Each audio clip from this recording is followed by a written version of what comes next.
Everyone, কেমন আছো তোমরা? আশা করি ভালো আছো সবাই, আর আমরাও বেশ ভালো আছি। আজ হচ্ছে শুক্রবার। তো আজকে সকালের পর থেকে কিন্তু তোমাদের সাথে ব্লগটা শেয়ার করছি। আজ বাবার বাজারে যাওয়া হয়নি, কারণ আজ বাবা যাবে ব্যাংকে। তো কি দিয়ে কি রান্না করব সেটাই বুঝে উঠতে পারছিলাম না। তো বাবা পাশের দোকানে গেল, গিয়ে এই তো এক ট্রে ডিম নিয়ে আসলো, আলু আর পেঁয়াজ আদা রসুন যেটা সেটা নিয়ে আসলো। তো ওগুলো ছিল, আলুটা ছিল না। তো আলুর সাথে আবার পেঁয়াজ আদা রসুনটাও নিয়ে এসেছে। তো তাই ভাবলাম যে আজকে ডিমের ঝোলই রান্না করে নিই বেশি করে। তো ডিমটা সেদ্ধ বসিয়ে দিয়েছি, আর এই দেখো আদা পেঁয়াজ রসুন আর একটু আলু দেব, তো সেটাও কিন্তু কেটে নিচ্ছি। আমি সব সময় কিন্তু বটি দিয়ে কাটাকাটি করি, তবে ছুরি দিয়ে যে কাটাকাটিটা করি টুকটাক যা থাকে সেগুলোই আর কি কাটি। আর শাকটা বিশেষ করে আমি ছুরি দিয়ে কেটে নিই, কারণ এই বটিটা দিয়ে না শাক কাটা যায় না, খুবই ঝামেলা পড়ে যায়, তার জন্য আর কি কাটি না। তো তোমরা কারা কারা পছন্দ করো বটি দিয়ে কাটা, কমেন্টে জানিও।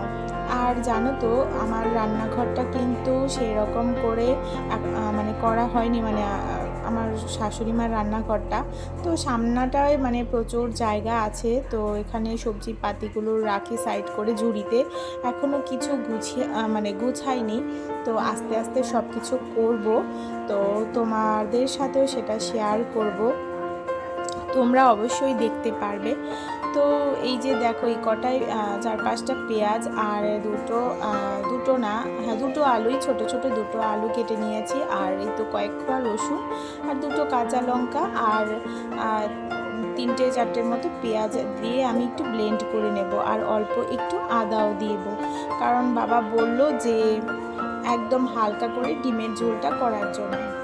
জানো তো বন্ধুরা, আমাদের ঘরে কিন্তু সব সময়ই ডিমের ঝোলটা রাতের বেলা করা হয়, কারণ দেখা যায় যে হাজব্যান্ড অফিস থেকে আসে, তারপর ও একটু বায়না করে যে একটু ডিমের কিছু করো।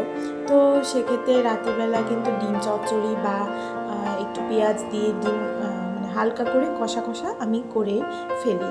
তো আজকে যেহেতু দুপুরবেলা রান্না করছি, তাই একটু আলুও দিচ্ছি সাথে। আর আলুটা মামুনিও একটু কম খায়, যেহেতু হালকা ডায়াবেটিস আছে, আর বাবাও অতটা ঝোল মানে খেতে চায় না, মানে খুব কমই ঝোল খায়, জন্যেই কিন্তু আলুটা আমি কম ইউজ করছি। তো ডিমগুলো খোসা ছাড়িয়ে নিচ্ছি, আর ডিম সেদ্ধর সময় কিন্তু আমি একটু নুন দিয়ে দিয়েছি, যেন ডিমগুলো ভালো করে সেদ্ধ হয়ে যায়, আর ডিমের খোসা ছাড়ানোর সময় কোনো অসুবিধা না হয়। আর এই ডিমটা দেখো একটু হাফ বয়েল হয়েছিল, আর আমার ছেলেকে দিয়ে দিলাম খেতে।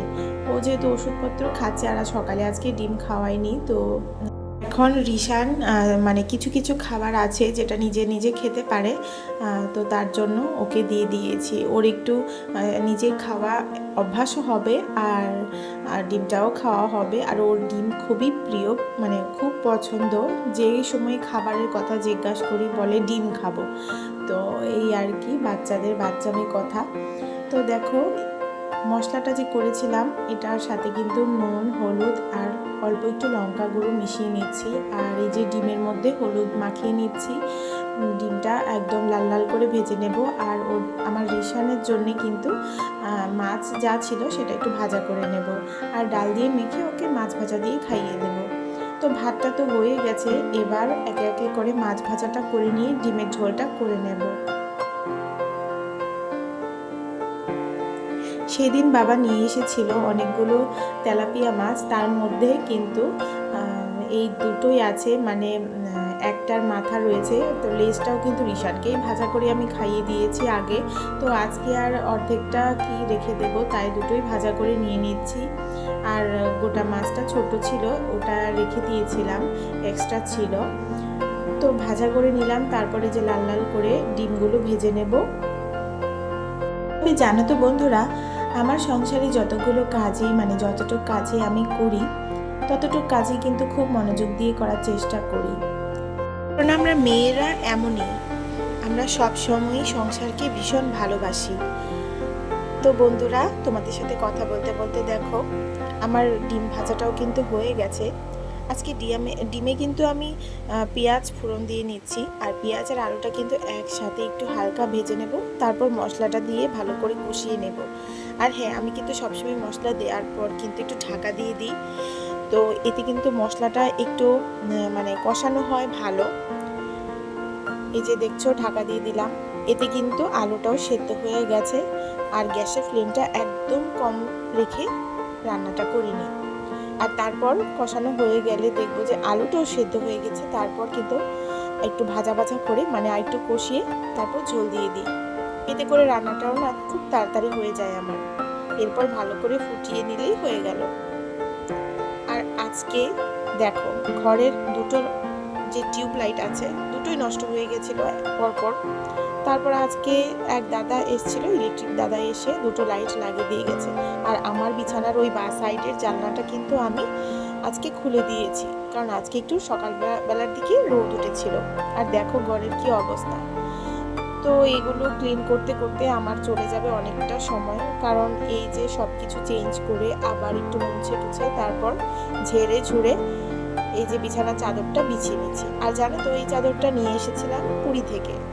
পুরীর চাদর তারপর মানে সব জিনিসই মোটামুটি আমার ভালো লাগে, তবে পুরীর চাদরগুলো একটু মোটা টাইপ হয়।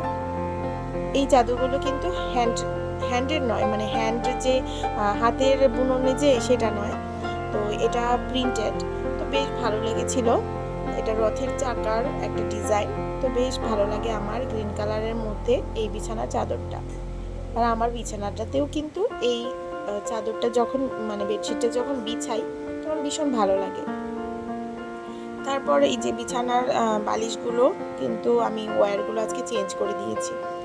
এগুলো করে দিয়ে তারপর দেখলাম যে প্রায় 1টা বেজে গেছে, ছেলেকে চানটা করিয়ে দিয়েছি। তো আজকে একটু সাবান দিয়ে দিয়েছি ওর গায়ে, তারপরে একটু লোশন দিয়ে দিলাম, কারণ একদমই শরীরটা খড়খড়া লাগছিল ওর। আর ছেলেটা ইদানিং এতটা শরীর খারাপে ভুগছে, যার জন্যে ওর একদম মানে শরীরটাই একদম রোগা রোগা হয়ে গেছে, খাওয়া দাওয়া কিছু করছে না। কি বলবো বলো, ঘরে বাচ্চা কাচ্চা যদি সুস্থ না থাকে তাহলে কোনো কাজেই ভালো লাগে না, কিছুই ভালো লাগে না।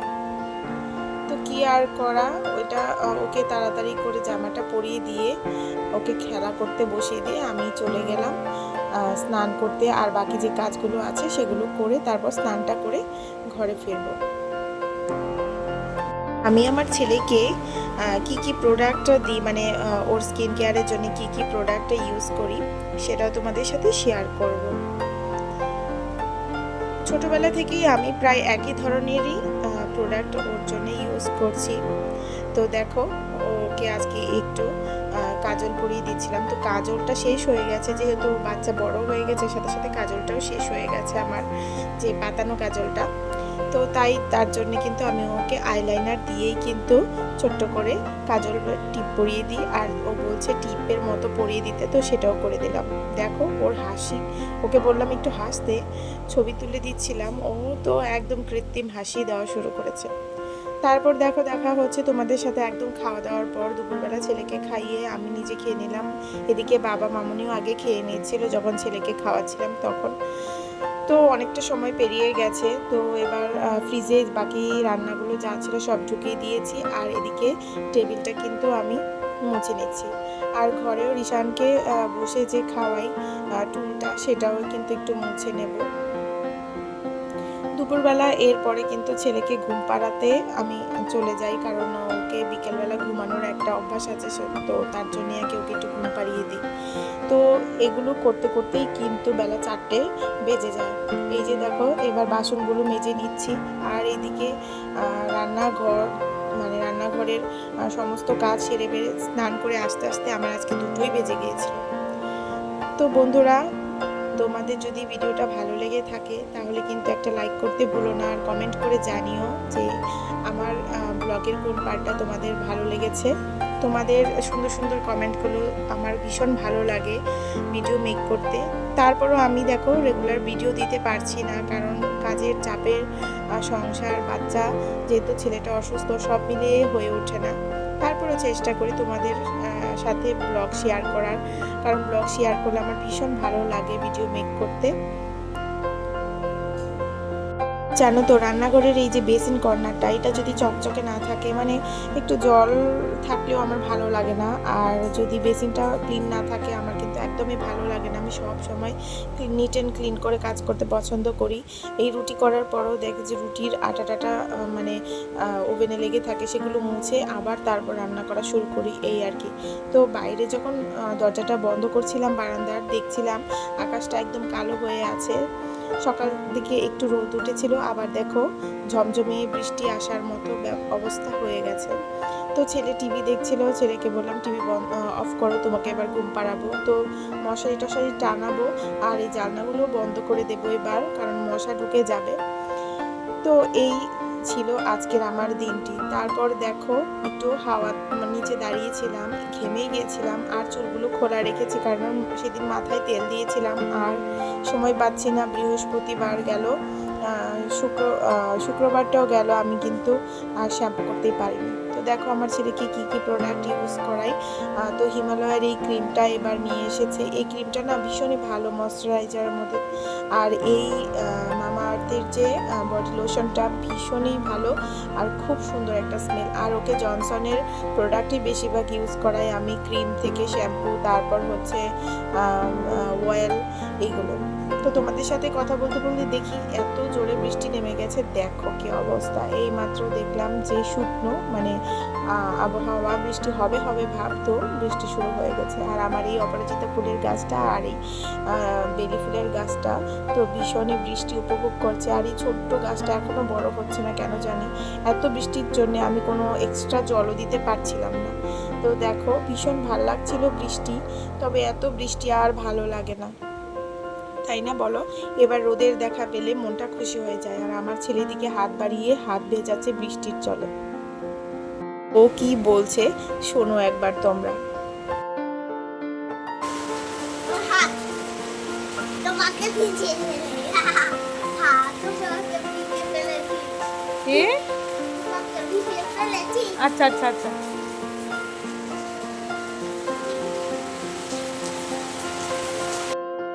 তো দেখো কি ঝমঝমিয়ে বৃষ্টি পড়ছে, দেখতে তো ভালোই লাগছে, কিন্তু এই বৃষ্টির জন্য অনেক ক্ষতি হয়ে যাচ্ছে, অনেক মানুষের ঘরে দুয়ারে জল উঠে যাচ্ছে। তো কি আর করা, ভগবানের দান, ভগবান যখন যেটা চাইবে সেটাই হবে। তো বন্ধুরা চলো বৃষ্টি দেখতে দেখতে ব্লগটা এবার শেষ করি। কেমন হলো ব্লগটা কমেন্ট করে জানিও। সবাই ভালো থেকো, সুস্থ থেকো, টাটা।